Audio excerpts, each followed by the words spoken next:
नमस्कार, मैं अपूर्वा, आप देख रहे हैं दिव्यांग जगत। आइए बढ़ते हैं कुछ खबरों की ओर। दिल्ली से बड़ी राजनीतिक प्रतिक्रिया सामने आई है। रक्षा मंत्री राजनाथ सिंह ने पाकिस्तान को लेकर बेहद सख्त रुख अपनाते हुए स्पष्ट शब्दों में कहा कि अब भारत किसी भी हालात में आतंकवाद को बर्दाश्त नहीं करेगा और बातचीत की भाषा अब बेमानी हो चुकी है। उन्होंने कहा, बातचीत उन्हीं देशों से हो सकती है जो सभ्य और लोकतांत्रिक हैं, लेकिन पाकिस्तान जैसे देश जहां न लोकतंत्र है न इंसानियत, वहां सिर्फ धार्मिक कट्टरता और भारत के खिलाफ नफरत है, उनसे बातचीत की कोई गुंजाइश नहीं है। रक्षा मंत्री ने पाकिस्तान की दोहरी नीतियों पर तीखा हमला करते हुए कहा, आतंकवाद की भाषा डर, खून और नफरत की होती है, बातचीत की नहीं। जब गोलियों की बौछार हो रही हो तब कोई बातचीत की आवाज नहीं सुनता। जहां खून बहाया जाता है वहां शांति की कल्पना करना बेईमानी है। राजनाथ सिंह ने पाकिस्तान की स्थिति पर टिप्पणी करते हुए कहा, पाकिस्तान अपने ही जाल में फंस चुका है। उसकी नियत और नीति अब किसी से छिपी नहीं है। वहाँ की सरकार आतंकवादियों के लिए राजकीय सम्मान से अंतिम संस्कार कराती है और सेना के अधिकारी उनमें भाग लेते हैं। इससे ज्यादा शर्मनाक और क्या हो सकता है। उन्होंने स्पष्ट संदेश देते हुए कहा, जो भारत को 1000 जख्म देने का सपना देखते हैं उन्हें अब जाग जाना चाहिए। ये नया भारत है और पीएम नरेंद्र मोदी के नेतृत्व में हम आतंकवाद के खिलाफ किसी भी हद तक जा सकते हैं।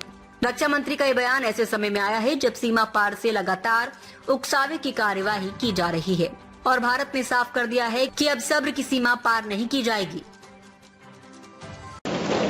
क्योंकि सभ्य मुल्कों के बीच बातचीत होती है। अध्यक्ष महोदय, लोकतांत्रिक देशों में बातचीत होती है, पर एक ऐसा देश जिसके वजूद में लोकतंत्र का एक कतरा भी न हो और सिर्फ रिलीजियस फैनेटिसिज्म, टेररिज्म और हेट्रेड अगेंस्ट इंडिया हो, उसके साथ संवाद किसी भी सूरत में नहीं किया जा सकता। क्योंकि टेररिज्म की भाषा जो अध्यक्ष महोदय होती है वह खून, डर और नफरत है, संवाद नहीं। गोलियों की आवाज में संवाद की आवाज दब जाती है। जहां खून बहता है वहां बातचीत की गुंजाइश अध्यक्ष महोदय नहीं बचती। अध्यक्ष महोदय, पाकिस्तान की वर्तमान स्थिति अब जग जाहिर है। जिस देश ने आतंक को अपनी विदेश नीति का औजार बना लिया वह अंततः अपने ही जाल में फंस जाता है। पाकिस्तान की नीति और चरित्र को लेकर कोई भ्रम नहीं रहना चाहिए। यह एक ऐसा देश है जो वैश्विक आतंकवाद की नर्सरी है और उन्होंने इसको अपनी स्टेट पॉलिसी का भी एक आधार बनाया हुआ है। अध्यक्ष महोदय, ऑपरेशन सिंदूर के दौरान पूरी दुनिया ने देखा है कि पाकिस्तान में सरकार आतंकवादियों के लिए स्टेट फ्यूनरल का इंतजाम कर रही है और सैन्य अधिकारी भी आतंकवादियों के जनाजे में भाग लेते हैं।